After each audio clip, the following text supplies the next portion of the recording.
Vamos aplaudir Jesus mais uma vez, celebrar o Senhor por essa noite tão especial. Oh, glória a Deus. Fala para quem está do seu lado assim: você não poderia estar em outro lugar nessa noite. Não poderia. Eu estou muito feliz de estar aqui. Vocês também. Eu tenho boas referências de vocês também, pastor Ronaldo, né? Glória a Deus pela vida dos nossos irmãos, pastor Ronaldo, Felipe, todos os pastores auxiliares, o Tato e a Débora também. Deus abençoe vocês, em nome de Jesus. Estou vendo o Lê por ali, família toda, glória a Deus. Estamos em casa, estamos na bênção aqui, glória a Deus. Traga um abraço da Rocha Church. Quem conhece Bertioga aqui, deixa eu ver, está pertinho, né, irmão? Colocar no ponto morto o carro, vai parar lá na frente da nossa igreja, lá na cidade de Bertioga. Traga um abraço da Rocha. Eu não vim com mais pessoas hoje aqui, porque nós estamos num acampamento de jovens e adolescentes em Mogi das Cruzes. Nós estávamos lá e por isso eu vim para cá, para estar aqui com vocês. Trago um abraço da minha família também. Tenho 3 filhos e agora sou avô. Estou debaixo de uma unção dobrada. Pastorzão, recebe essa unção aí, em nome de Jesus. É bom demais, é outro momento. Eu vi que, quando eu falei que eu sou avô, eu vi uma manifestação estranha assim. Como assim? O guarda-praia rejuvenesce, viu? Você precisa descer mais para o litoral. O guarda-praia rejuvenesce, aleluia.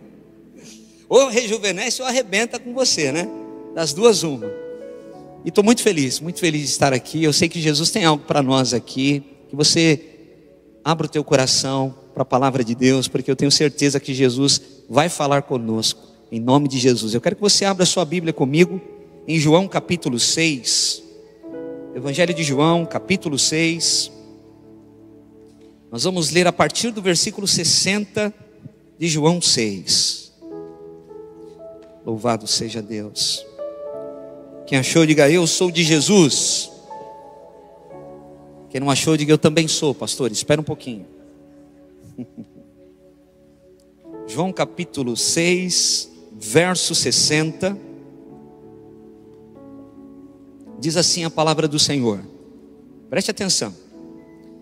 Ao ouvirem isso, muitos dos seus discípulos disseram: dura é essa palavra, quem pode suportá-la? Sabendo em seu íntimo que os seus discípulos estavam se queixando do que ouviram, Jesus lhes disse: isso os escandaliza? O que acontecerá se vocês virem o Filho do Homem subir para onde estava antes? O Espírito dá a vida, a carne não produz nada que se aproveite. As palavras que eu disse são espírito e vida. Contudo, há alguns entre vocês que não creem, pois Jesus sabia desde o princípio quais deles não criam e quem o iria trair. E prosseguiu: é por isso que eu disse a vocês que ninguém pode vir a mim, a não ser que isto lhe seja dado pelo Pai. Daquela hora em diante, muitos dos seus discípulos voltaram atrás e deixaram de segui-lo. Jesus perguntou aos 12: vocês também não querem ir? Então Simão Pedro respondeu: Senhor, para quem iremos? Tu tens as palavras de vida eterna. Repita comigo: Senhor, para quem iremos? Tu tens as palavras de vida eterna. E nós cremos e sabemos que és o Santo de Deus. Amém. Pai, obrigado pela tua palavra aberta diante de nós. Fala para a tua igreja reunida nesse lugar, essa noite tão especial. O Senhor sabe quem nós somos e quem nós não somos, Pai. Por isso que a liberdade do teu Espírito Santo esteja clara aqui, Senhor, nos nossos corações, a nossa mente muito receptiva, os nossos ouvidos atentos a tudo aquilo que o Senhor tem para despejar sobre as nossas vidas, em nome de Jesus. Quem crê e concorda, diga glória a Deus. Antes de entrar na palavra aqui, você sabe que quando a gente não escuta o Espírito Santo, a gente precisa escutar a nossa esposa, né, irmãos? E eu fui jogar bola com os meninos da igreja. Fazia 8 meses, 1 ano que eu não jogava bola. E a minha esposa falou assim: não vai, os meninos vão jogar, um monte de time lá, você vai se meter com isso, faz tempo que você não joga. E eu falei: não, eu vou, que eu preciso estar com os meninos. Entrei em campo, rompi o tendão de Aquiles. Fazem 70 dias que eu fiz a cirurgia e estou me recuperando aqui. Por isso que eu estou meio do estoque aqui, estou me recuperando. Mas graças a Deus, o pior já passou, a gente está na fase final desse processo. mas a gente precisa escutar os sinais que estão ao nosso redor, diante de algumas coisas que nós estamos vivendo. É interessante que quem está pregando aqui é Jesus. Quando você lê o capítulo 6 inteiro, você percebe que Jesus está liberando uma palavra. O próprio verbo está liberando uma palavra. O próprio Cristo está liberando uma palavra para uma multidão. Tem muitas pessoas que estão reunidas ali. Só que uma parte da multidão que está ouvindo Jesus, eles estão ali pela necessidade do pão natural. Eles não estão ali porque eles têm interesse em saber sobre Jesus. Quem é Jesus? Se de fato Jesus é o Messias, era o que havia de vir. Eles não estão preocupados com a identidade de Jesus. Eles estão preocupados em comer e ir embora. Porque de alguma forma eles ouviram dizer que Jesus multiplicava pães e peixes. De alguma forma eles sabiam que Jesus, no culto de Jesus, tinha milagre de multiplicação, de provisão sobrenatural. Então tem muita gente no culto que Jesus está pregando, eles estão ali pela necessidade. Eles querem comer, esperar o momento do milagre, da multiplicação, comer e ir embora. Só que nesse culto que Jesus está pregando, nesse dia não haverá milagres de multiplicação. Porque Jesus vai dizer que Ele é o pão vivo que desceu do céu. Ele é o pão que eles precisam, que aquela multidão precisa. Então, como nós lemos aqui, tem uma parte da multidão que está ali pela necessidade. Tem outra parte da multidão que não está entendendo o que Jesus está falando. Porque Jesus está dizendo assim: eu sou o pão vivo que desceu do céu. Quem não comer da minha carne não tem parte comigo. Quem não beber do meu sangue não tem parte comigo. Então tem gente ali achando que Jesus está falando a respeito de canibalismo. Então tem gente que não está entendendo. E tem aqueles que estão indo embora do culto que Jesus está pregando. Olha só, que grande desperdício alguém virar as costas e ir embora do culto aonde Jesus está pregando. Só que nesse cenário que eu acabei de falar aqui para vocês, a Bíblia vai dizer que Jesus vai olhar para os discípulos mais próximos, para a camada mais próxima, e vai dizer assim: e vocês não querem aproveitar e irem embora também? Tem gente indo embora. Vocês não querem aproveitar e irem embora? E é nesse contexto que Pedro vai dizer: Senhor, para onde iremos? Tu tens as palavras de vida eterna. Nós cremos e sabemos que Tu és o Santo de Deus. Agora, olha só que coisa interessante. Quando Jesus diz assim: vocês também não querem ir embora? Quando você olha para o Evangelho inteiro, os livros do Novo Testamento, você nunca vai ver Jesus argumentando muito para que as pessoas o seguissem. Jesus nunca vai parar e falar: olha, eu te garanto isso, eu te dou isso se você me seguir. Jesus nunca parou para argumentar para que alguém o seguisse. E se tem alguém que poderia argumentar: olha, vem comigo que você nunca vai passar fome, anda do meu lado que eu vou prover tudo sobre a sua vida. Se tem alguém que poderia argumentar e ter razões para isso, para que alguém o seguisse, era Jesus. E Ele nunca usou desse artifício, Ele nunca usou desses argumentos, porque tem que ser por amor. Ele ia passando, Ele lançava uma semente, Ele falava de alguma coisa, Ele curava alguém, e as pessoas iam seguindo Jesus. Ele não parava para convencer, para tentar convencer alguém. Quando a gente olha para Lucas capítulo 9, no finalzinho de Lucas, você vai ver que 3 homens chegam diante de Jesus. O primeiro vai falar assim: Senhor, eu te seguirei por onde quer que fores. Jesus vai dizer: olha, as raposas têm os seus covis, as aves dos céus têm os seus ninhos, mas o Filho do Homem não tem aonde reclinar a cabeça. Você continua com a mesma ideia? O segundo, Jesus vai chamá-lo e vai dizer: vem comigo. E ele vai falar: Senhor, espera um pouquinho, deixa eu enterrar o meu pai, e depois que eu enterrar o meu pai, eu te sigo. Não é que o velório do pai dele estava acontecendo. Ele está dizendo o seguinte para Jesus: quando o meu pai morrer, quando a minha responsabilidade de cuidar do meu pai terminar, então eu vou ter tempo para o Senhor. E essa é uma das desculpas que a gente dá. Quando eu morar mais perto da igreja, vou estar mais nos cultos, vou estar mais assíduo. Quando aquele papel sair, eu vou conseguir ajudar mais. Nós temos muitas e muitas desculpas, mas a obra e o chamado de Deus na nossa vida é urgente. A obra e o chamado de Deus na nossa vida é para já, é urgente. Então ele não ia enterrar o pai e voltar. O pai dele não tinha morrido. O pai dele pode morrer daqui 5 anos, daqui 10 anos. Mas quando o pai dele morresse, ele disse que ia seguir Jesus. Ele não entendeu a urgência do chamado. O nosso chamado, eu quero que você repita algo comigo. Diga assim: o meu chamado, o chamado que Jesus tem na minha vida, é definitivo e urgente. Jesus te chamou. Fala para quem está do teu lado: Jesus te chamou, Jesus te escolheu. Não tenha dúvida disso. Pastor, mas você não conhece a minha vida, você não conhece a cultura familiar que eu vim. Não importa, Jesus não errou com você. Ele não se enganou a respeito da sua identidade. Você é filho escolhido, separado, chamado pelo Senhor para uma boa obra nessa terra. Aleluia. E ainda que você se sinta um improvável, ainda que você se sinta alguém que não tem condições de considerar, de fazer aquilo que Jesus manda você fazer, irmãos, Ele capacita aqueles que Ele escolhe. E Deus tem escolhido improváveis. Eu sou um improvável. Eu não conheci os meus pais biológicos. Eu fui tirado de um abrigo por um casal de senhores que não podia ter filhos.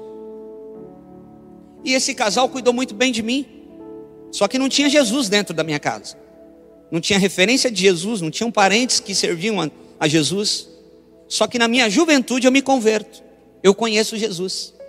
E eu ganho os meus pais adotivos para Cristo. Minha mãe foi diaconisa da igreja que eu sou pastor, até 2012, quando Deus a recolheu. E o meu pai, diácono bom, pastor Ronaldo. Sabe aquele diácono que ficava em pé assim? E ele anotava todo mundo que faltava no culto, dava o papelzinho para mim no final do culto, para me ligar no dia seguinte para quem tivesse faltado. Foi para o Senhor há 3 anos atrás, com 82 anos de idade. Eu ganhei os meus pais adotivos para Cristo. Um pouco antes da minha mãe morrer, ela falou: Fred, deixa eu te contar um pedaço, mais um pedaço da tua história. Quando eu fui naquele abrigo, eu fui para buscar uma menina. Eu fiquei sabendo que tinha uma menina lá. E quando eu cheguei no abrigo para pegar a menina, você estava sentado numa cama, tomando uma mamadeira de caldo de feijão. E você soltou a mamadeira e deu um sorriso para mim. E aí ela disse que falou para a amiga dela: eu não vou levar a menina não, eu vou levar esse menino, porque o sorriso dele foi um sorriso de Deus para mim. Eu tenho um livro chamado O Legado, eu não trouxe hoje, mas eu escrevo no livro que sorrir na crise te tira dela. Foi aquele sorriso que me tirou daquele lugar. E eu quero declarar sobre a sua vida: ouse acreditar em Deus nos seus piores dias. Ouse acreditar em Deus nos piores cenários. Ele é poderoso para mudar qualquer cenário. Aquele sorriso me tirou daquele lugar. E Jesus me encontrou no meio do caminho, um improvável, que não conheceu os pais biológicos, mas Deus me deu uma família linda. Deus me tornou pastor. Essas coisas que Deus faz com gente que tinha tudo para dar errado, mas encontra Jesus e dá certo. Olha você aí, que benção. Irmão, tem gente que tinha tudo para dar errado. Olha para a família, olha para o histórico do pai, da mãe, das situações, das dificuldades, das lutas. Tinha tudo para dar errado. Nasceu num contexto difícil, num lugar marginalizado. Mas Deus, levanta a tua mão, deixa eu liberar uma palavra sobre a sua vida. Deus te escolheu, te separou e te chamou. E você não se perderá na caminhada em nome de Jesus. Aleluia. Agora, olha só, irmãos. Jesus nunca argumentou. Então por que tem que ser por amor? Não vale. Por pressão não dá. Reino de Deus não tem a ver com pressão, tem a ver com paixão, com amor pela obra. Então Jesus, ele ia passando e as pessoas iam seguindo ele, por amor, porque identificavam que aquilo que ele falava não só fazia sentido para a mente, mas queimava no coração. É isso que precisa acontecer. Os nossos cultos, as nossas reuniões, não adianta ter alguém que talvez tenha algo que faça muito sentido para a nossa mente, mas se não aquece o nosso coração, A palavra de Deus tem esse poder de falar o que faz sentido. Algumas vezes, porque nem tudo faz sentido. Deus às vezes manda a gente fazer algumas coisas que a gente fala: Senhor, como assim? Não entendi. Não tem não tem histórico disso. Lembra quando Deus fala para o profeta: deita em cima do menino, boca com boca, nariz com nariz, que o menino voltou à vida? Coisa inusitada. Faz sentido ou não fazer sentido. Mas quando nós estamos na presença do Senhor, a gente está sensível à voz do Espírito Santo, a gente sabe quando é a voz de Deus e quando não é. Então Jesus, ele não argumentava, ele ia passando. E é por isso que ele vai falar para os discípulos: vocês também não querem ir? E é nesse contexto que Pedro dessa vez acerta, dizendo: tu és o Cristo, o Filho do Deus vivo. Para onde iremos nós? Tu tens as palavras de vida eterna. Agora o detalhe é que Pedro está falando isso porque ele não encontrou no mundo o que ele encontrou em Jesus. O mundo não pode te oferecer o que só Jesus te oferece. Quando Pedro diz: Senhor, para onde irei? Eu larguei tudo, eu deixei tudo para trás para te seguir. Tu tens as palavras de vida eterna.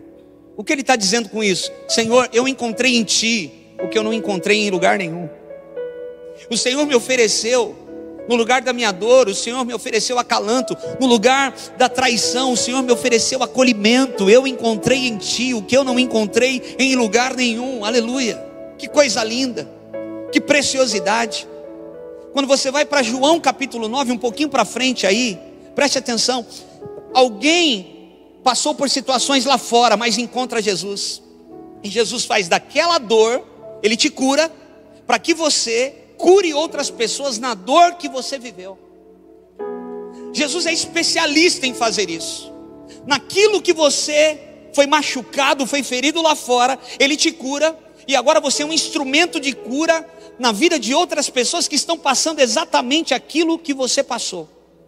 Em João capítulo 9, argumentam para Jesus dizendo assim: Senhor, eles olham e tem um homem que é cego de nascença.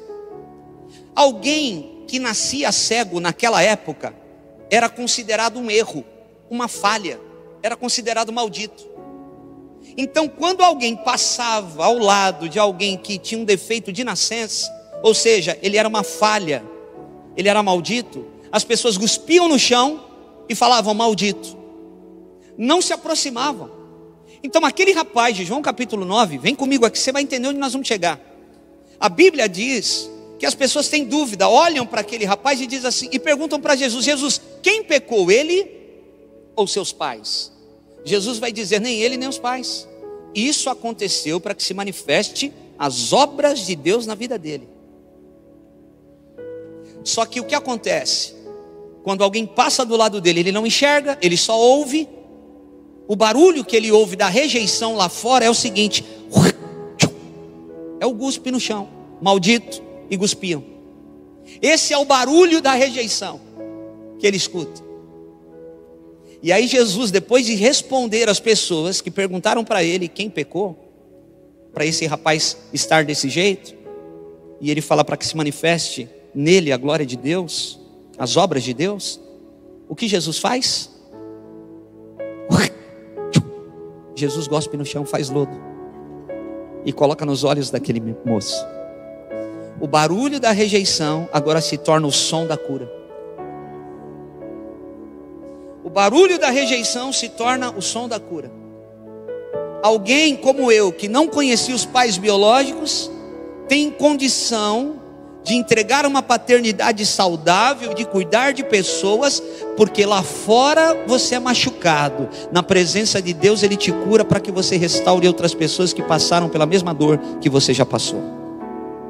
Então agora aquele som que aquele rapaz ouviu, então você imagina, Jesus não conversou com ele, Jesus cuspiu no chão, fez lodo e passou o lodo nos olhos daquele cego. Quando ele ouviu aquele barulho, ele deve ter pensado: poxa, de novo, mais uma rejeição para conta, mais alguém que passou perto de mim, me chamou de maldito e cuspiu no chão. Mas Jesus vai falar para ele assim, logo depois: vá no tanque de Siloé, vá se lavar. Siloé significa o enviado. Ele vai até o tanque de Siloé. Aquele tanque, ele é público, é um tanque conhecido. As pessoas bebem água do tanque de Siloé, as pessoas tomam banho do tanque de Siloé. Aquele homem provavelmente tomava banho e bebia água do tanque de Siloé. Então, o que aquele tanque tem de diferente hoje que não tinha ontem? Repita assim comigo: o mesmo lugar, vamos lá viver, o mesmo lugar se torna outro lugar depois que Jesus libera uma palavra. Eu estou sentindo Jesus aqui. O mesmo lugar se torna outro lugar depois que Jesus libera uma palavra. Aquele tanque é conhecido, mas agora ele está indo para aquele tanque debaixo de uma palavra de Deus. É diferente. Uma coisa é você ir, outra coisa é você ser enviado. Uma coisa é você, pelo desejo do teu coração enganoso, falar: eu vou mudar de cidade, eu vou mudar isso, eu vou fazer tal coisa. Outra coisa é você ir para um lugar que Deus já está lá te esperando, porque você está debaixo de uma palavra. Muda tudo, o mesmo lugar se torna outro lugar. E eu quero declarar para algumas pessoas aqui: vão voltar para suas casas e o mesmo lugar se tornará outro lugar depois que Jesus libera uma palavra. Alguns vão trabalhar na segunda-feira, o mesmo lugar se tornará outro lugar depois que Jesus libera uma palavra, em nome de Jesus. Ele se lava e ele é curado milagrosamente. O que Pedro errou aqui em João 6? Pedro não afundou os barcos. Ele está dizendo para Jesus: para onde iremos? Mas ele tem para onde voltar. Ele devia ter feito o que Eliseu fez em 1 Reis capítulo 19. Lembra quando Elias é o maior profeta da nação. Ele tem uma academia de profetas, e ele está procurando um sucessor. E a Bíblia vai dizer que Elias, passando no campo, ele olha e tem um rapaz que está fazendo algo mais, está indo além. Aquele rapaz é one of a kind, é diferenciado, porque todo mundo ara a terra com uma junta de bois, mas tem um rapaz ali arando a terra com 12 juntas de boi. Talvez está sendo perseguido, mas está fazendo a sua parte. Talvez está sendo caluniado, mas está fazendo a sua parte. Talvez está sofrendo pressão, mas está fazendo mais do que os outros. Ainda que as pessoas não te enxerguem, existe um Deus que está vendo o que você está fazendo com excelência. Irmãos, repita comigo assim: Deus me encontra no ordinário. Nós gostamos do ambiente sobrenatural, isso é maravilhoso. Mas Deus não nos encontra no sobrenatural, Deus nos encontra no ordinário. Como Deus encontrou Davi? Cuidando das ovelhas do seu pai. Como Deus encontrou Moisés? Cuidando das ovelhas do seu sogro, e de repente Deus aparece na sarça. Como Deus encontrou Gideão? Malhando o trigo no lagar, escondendo dos midianitas, mas fazendo a sua parte no dia a dia do ordinário. Foi ali que o anjo apareceu. Como Eliseu foi encontrado? Acabei de dizer, estava trabalhando, fazendo além, no seu dia a dia. Faça, mesmo que você não esteja sendo valorizado, faça como se estivesse fazendo para Deus, porque é nesse momento que Deus te enxerga e a honra de Deus vem sobre a sua vida. Então Eliseu é chamado por Elias, e Elias joga a capa e fala assim: vem comigo, Deus te chamou. O chamado é definitivo. E aí Eliseu vai falar: Senhor, deixa eu voltar lá, eu preciso despedir de algumas pessoas. Então Elias vai falar para ele o seguinte: você sabe o que Deus fez com você, não tem mais volta. Fala para alguém do teu lado assim: você sabe o que Deus fez com você? Você sabe, você lembra de onde Deus te tirou? Eu lembro, irmão. Você lembra o que Jesus fez para te alcançar? Quem Ele usou para te alcançar? Você lembra do milagre que Jesus realizou na sua vida? Você lembra de onde Ele te tirou?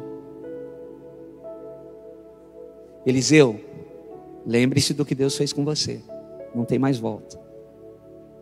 Não importa o que aconteça, o chamado é definitivo. A Bíblia diz que Eliseu vai e ele queima as carroças e ele entrega os bois. porque ele sabe que não volta mais para aquele lugar. Escute, olhe para mim. Nunca volte para o lugar de onde Deus te arrancou. Eu vou repetir. Nunca volte para o lugar de onde Deus te arrancou. Às vezes, na crise, no medo, no pânico, a primeira coisa que vem na nossa cabeça é voltarmos a fazer o que nós fazíamos. Mas nunca se esqueça que Deus te arrancou de um lugar e você não pode voltar para esse lugar. O que acontece aqui? Mateus capítulo 26, uma das últimas reuniões que Jesus teve com os discípulos. Esse mesmo Pedro falou assim para Jesus: Senhor, eles podem te negar, eu jamais te negarei. Jesus falou para ele assim: ainda hoje, antes que o galo cante, você me negará 3 vezes. Jesus é capturado, Jesus é preso, Jesus é levado para o pátio pelos soldados romanos, já está apanhando bastante, já cuspiram na cara de Jesus, ele é levado para o pátio. A Bíblia vai dizer que Pedro, tanto João capítulo 18, como Lucas capítulo 22, que falam da mesma passagem, diz que Pedro tem acesso ao pátio, ele consegue entrar, alguém dá acesso para Pedro, porque Pedro quer saber aonde levaram Jesus. Ele está meio escondido, está meio camuflado, ele está com medo também de ser capturado. E ele chega, tem uma fogueira, é tarde da noite, está frio, ele se aquece naquela fogueira, tem muitas pessoas ao redor daquela fogueira, mas na verdade ele está ali porque ele quer saber aonde, que pavimento dentro do pátio Jesus está. E de repente nessa fogueira, alguém chega para Pedro e diz assim: ei, você é um deles. Ele fala: eu não. Está enganado? E ele continua se aquecendo. O tempo passa, a segunda pessoa fala: ei, você fala como eles? Ele fala: eu não. Ele continua ali, quietinho na dele. A terceira pessoa chega e fala assim: você anda com eles? E ele diz assim: eu não. O galo canta. Lucas 22 fala de um detalhe que não está em João 18. Qual é o detalhe? Quando a terceira pessoa fala para Jesus, fala para Pedro assim: você anda com eles? E ele nega, ele fala: eu não. Jesus está passando de um lado para o outro e Jesus olha para Pedro. E o galo canta. Aquele olhar não é um olhar de acusação. Aquele olhar é um olhar de maturidade de alguém que sabe o que vai acontecer, que avisou. Pedro sai correndo e começa a chorar amargamente por conta daquele olhar, porque na cabeça dele, ele não terá outra oportunidade de encontrar Jesus. Ele vai se reunir com os discípulos. A Bíblia diz que Jesus é levado para a cruz e Jesus morre na cruz. Os discípulos estão sabendo das notícias, eles estão escondidos. Jesus ressuscita ao 3º dia, mas eles não sabem. E mais do que não saberem, por conta do medo, do pânico, do terror e da tempestade que eles estão vivendo, eles se esquecem da profecia. Porque existem palavras que falavam a respeito do que deveria acontecer com o Messias, com o Filho de Deus. Mas eles nem se lembram. Eles se esquecem do que Deus falou através da boca dos profetas. E é isso que acontece com a gente. Na hora do medo, do pavor, do pânico, nós nos esquecemos do que Deus falou. Eu quero que você guarde algo que eu vou falar. Mais do que você querer saber o seu futuro, você deve querer lembrar do que Deus falou no passado. Porque o que Deus falou no passado tem a ver com o que vai acontecer amanhã. Mais do que você querer saber o que vai acontecer essa semana, como será o final do seu ano de 2025, você e eu devemos trazer à memória Lamentações capítulo 3, verso 1. Quero trazer à memória aquilo que me dá esperança. É a palavra de Deus que um dia você recebeu, que te dá esperança para o seu futuro. É a palavra de Deus que te dá esperança para o futuro. Então, mais do que você querer saber o que vai acontecer amanhã, lembre-se do que Deus falou, porque o que Deus falou tem a ver com o que vai acontecer amanhã. Mas eles não se lembram, eles se esquecem, eles estão em pânico, estão com medo. E nesse cenário, o que Pedro vai falar? Eu vou voltar a pescar, porque tem um barco lá esperando ele. E esse é o problema, irmãos. Quando a gente não queima as carroças e não afunda os barcos, como a música do meu amigo Brunão, quando a gente não faz isso, a gente tem para onde voltar. Então, na hora da pressão, a gente pensa em voltar para o lugar de onde Deus nos arrancou. Na hora do sufoco, a pessoa que é viciada, ela pensa em voltar para o vício. Você não tem para onde voltar. O teu refúgio é o Senhor. Você só tem um lugar para correr, para a presença dEle. Ele é o seu refúgio, Ele é a sua fortaleza, Ele é a tua segurança. Você pode declarar na vida de quem está do teu lado direito e esquerdo: o Senhor é o teu refúgio. Você só tem um lugar para fugir: no esconderijo do Altíssimo, à sombra do Onipotente. É só para esse lugar que nós temos. Nós não temos mais para onde ir. Você foi longe demais. Irmãos, para onde iremos? O problema é que às vezes a gente deixa um barquinho preparado para que, se der ruim, eu tenho uma rota de fuga. Deus não está nas suas rotas de fuga. As nossas rotas de fuga, as rotas de fuga que nós preparamos para, se caso alguma coisa der ruim, são castelos de areia. Deus não está nas nossas rotas de fuga. Pode tirar o teu cavalo da chuva. Se você tem rota de fuga, deixa eu preparar uma reserva aqui, se der ruim ali, Deus quer você inteiro no projeto. Deus quer você inteiro no projeto. Essa igreja só chegou nesse lugar porque certamente o pastor Ronaldo, a pastora, os pastores dessa casa, um belo dia disseram: nós não temos mais para onde ir, não tem volta, queimamos os barcos, as carroças e vamos mergulhar, porque é só assim que Deus faz. Se eu tenho o meu plano de rota de fuga, Deus fala: eu só queria que você fosse até o fim, ainda que você esteja perseguido pelo faraó e diante de você o mar, vai até a beira, porque é na beira, até o fim, que você vai ver o mar se abrindo.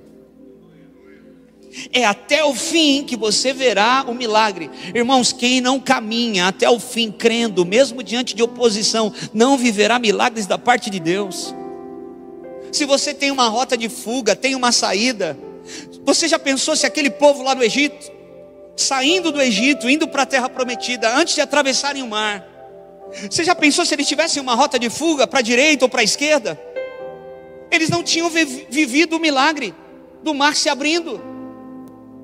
Porque quando Deus vê em nós uma firmeza, mesmo diante de oposição: Senhor, eu larguei tudo, eu soltei, eu confio em Ti, eu não confio na minha reserva, eu não confio, Senhor, no meu parente que sempre me ajudou. A minha confiança está no Senhor. Uns confiam em carros, outros em cavalos, mas a minha confiança está, eu farei menção do nome do Senhor.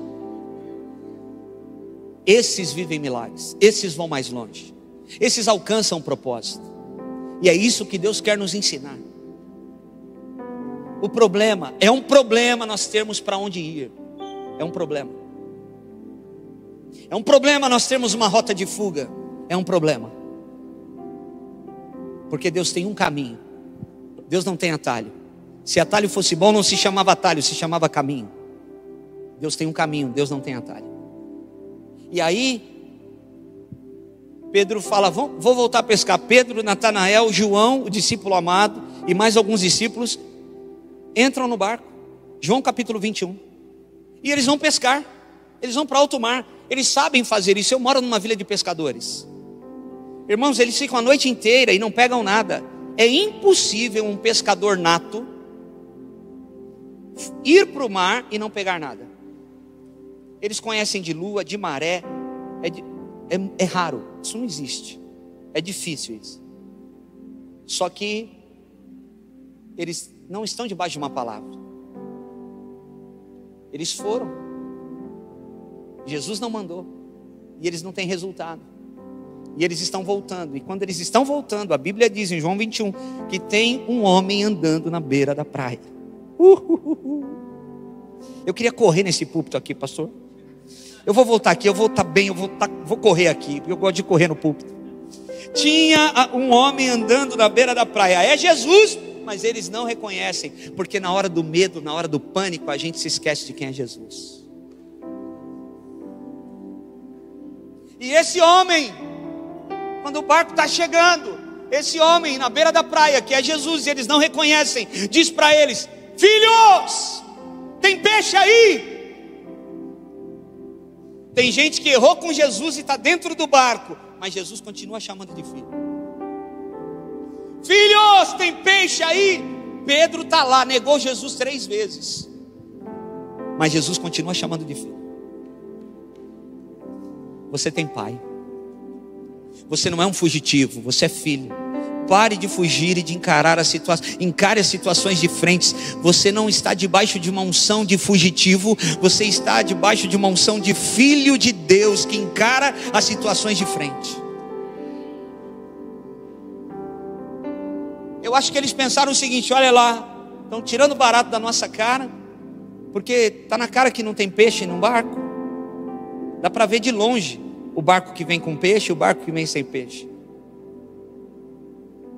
Aí Jesus fala assim: volta lá, lança do lado direito a rede, quem sabe? Eles vão voltar agora. O mesmo lugar se torna outro lugar, Felipe, depois que Jesus libera uma palavra. É a mesma água, é o mesmo mar, mas agora eles estão debaixo de uma palavra. E quando nós estamos debaixo de uma palavra, as coisas acontecem. Quando você está na direção de Jesus, as coisas acontecem. Eu precisava de 32 canelas comigo aqui nessa noite. Quando você está debaixo de uma palavra, as coisas acontecem, aleluia. E eles voltam a pescar, e a Bíblia diz que na primeira lançada, eles lançam uma rede. Quando eles vão puxar, é muito peixe, irmão. Os discípulos dentro do barco estão eufóricos, empolgados, frenéticos. Meu Deus, é muito peixe, ajuda aqui. Vem aqui, Natanael, me ajuda aqui. Pedro, vai lá, puxa. Só que João está assim, ó. Não, isso aqui está estranho. A noite inteira a gente não pegou nada na volta. Isso aqui tem cheiro de Jesus. Irmão, sabe aquela coisa que tem cheiro de Jesus? Você lutou a vida inteira para mudar e não conseguiu mudar com a força do seu braço, e de repente Jesus faz. Não, se você não viveu isso na sua vida, você vai viver. Eu declaro isso em nome de Jesus. Sabe aquela coisa que não mudou, você tentou, não teve resultado, mas de repente, porque você entregou e está debaixo de uma palavra, o cenário é transformado de uma forma sobrenatural. Não pegaram nada, mas agora a pesca é incrível. E João, por que João entendeu? Porque João que vai falar era Jesus. Pedro era Jesus. Natanael é Jesus lá. Sabe por que ele vai falar? Porque ele é o mais íntimo. E quanto mais intimidade com o Espírito Santo, mais sensíveis à voz de Deus nós estamos. E quanto mais íntimos nós somos do Espírito Santo, mais protegidos por Deus nós somos. Sabia disso? Você sabia que João foi o único discípulo que não foi martirizado? Ele não morreu como os outros discípulos. Ele foi até o fim. Inclusive, a maioria dos biblistas e teólogos acreditam que Apocalipse foi escrito por João. João viu, além de ir até o fim, ele viu o que ainda ia acontecer. Porque a intimidade nos protege. A intimidade com Deus te protege, moça. A intimidade com Deus te protege, rapaz. É a intimidade com Deus que vai segurar a onda para que o diabo não te devore. Então ele enxerga primeiro, ele detecta primeiro, e ele que vai chamar a atenção dos outros discípulos dizendo: era Jesus. Quando Pedro cai em si, que o homem na beira da praia era Jesus, a Bíblia vai dizer que ele solta tudo, ele se veste e ele não espera o barco voltar. O desespero da alma daquele homem de encontrar com o único que pode restaurar o coração dele é tão grande que ele mergulha. e ele sai nadando na frente. Ele não quer esperar o barco. Ele precisa encontrar aquele que pode consertar a alma dele, as emoções dele. Ele está quebrado, ele está destruído por dentro. Ele achou que nunca mais ia encontrar Jesus, mas Jesus sempre aparece. Ele sempre chega, e ele sai nadando na frente, o barco vem vindo junto. Quando eles chegam na beira da praia, João 21 diz que tem uma fogueira acesa, e tem peixe e pão assado. Jesus não pediu peixe para eles? Todas as vezes, guarda isso, se você pegar isso, você pegou tudo.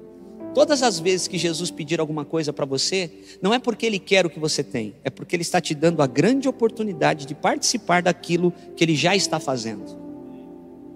Ele não precisa do que nós temos, mas Ele quer nos dar a oportunidade de contribuir, de participar. Já tinha pão e peixe assando na fogueira quando eles chegam. Eles são servidos, eles estão com vergonha de perguntar se é Jesus. A Bíblia vai dizer que um está falando para o outro: pergunta a você, não, pergunta a você. Não, pergunta a você, rapaz, eu tenho vergonha. Não, pergunta a você. E Jesus vai servir todo mundo. O contexto é como se ele vai ter um tete a tete com Pedro. Aonde Pedro negou Jesus? Na fogueira. Repita comigo, na fogueira. Aonde Pedro vai ser restaurado? Na fogueira. O machado só levanta onde caiu. É no lugar da vergonha que ele traz dupla honra. É por isso que quando você foge, você não tem a possibilidade de ver a restauração completa de Deus no lugar onde você foi envergonhado. Mas quando você encara, Jesus está falando aqui. Quando você encara situações de frente, Deus te dá dupla honra, Deus renova as suas forças. É no lugar que o machado cai que ele levanta.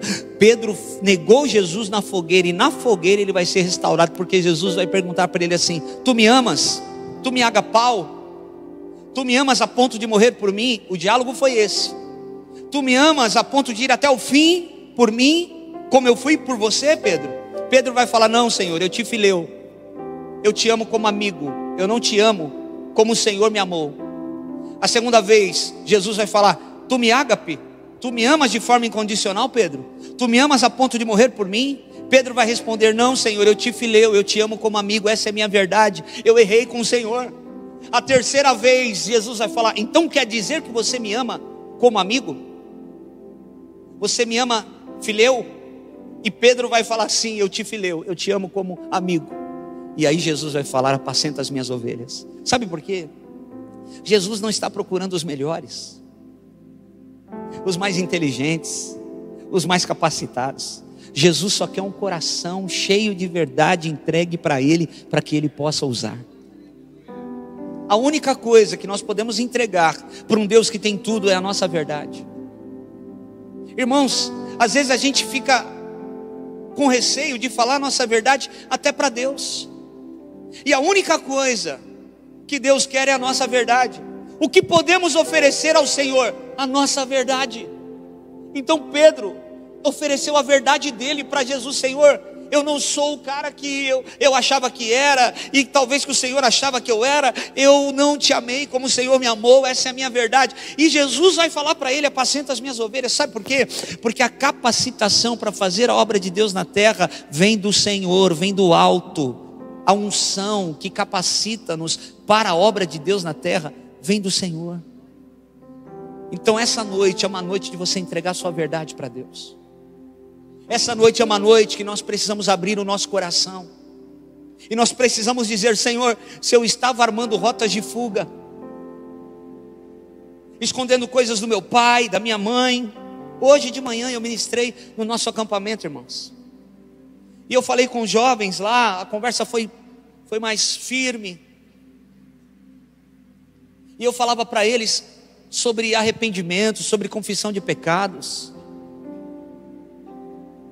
Porque enquanto a gente não confessa e deixa, a gente não alcança a misericórdia. E tem muita gente amarrada, presa.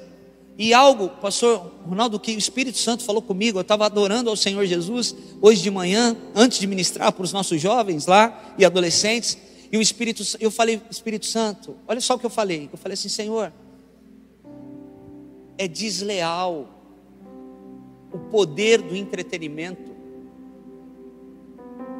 diante dos jovens. Essa luta parece ser desleal. São aplicativos, rede social, videogames, bets, é tanta pressão, é um poderio de armamento do inferno, para que os nossos jovens não consigam focar naquilo que realmente interessa. E eu falei, Espírito Santo, eu acredito que o Senhor é mais poderoso do que todo o poderio de entretenimento que o mundo pode entregar para os nossos jovens. O Senhor é mais poderoso do que isso. E eu quero declarar nessa igreja amada, nessa noite, em nome de Jesus, jovem, você se fortalecerá no Senhor, você será referência na tua geração, você vai queimar para Cristo, vai ter fome e sede das coisas do alto, das coisas do Senhor, e nojo daquilo que Deus abomina. Você pode dar um glória a Deus, aplaudir o Senhor e ficar de pé comigo? O pessoal da adoração pode subir. Eu quero chamar aqui à frente, eu tenho tempo, pastor? Tem? Eu quero chamar aqui à frente você que quer um renovo na sua vida.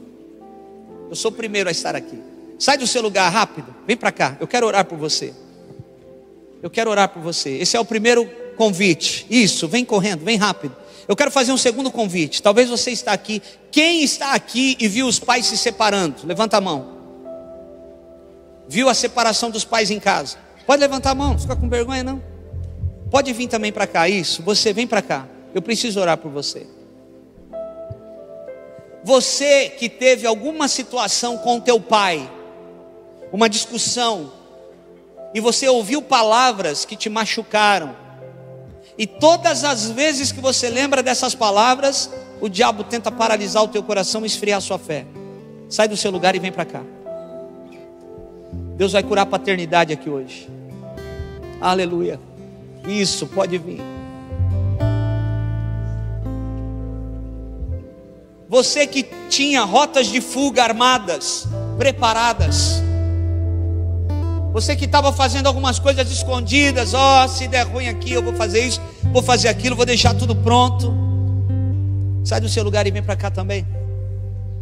O único lugar que você pode correr e fugir é para a presença de Deus. Aleluia. Oh, Espírito Santo de Deus. Meu amigo, nós vamos adorar ao Senhor.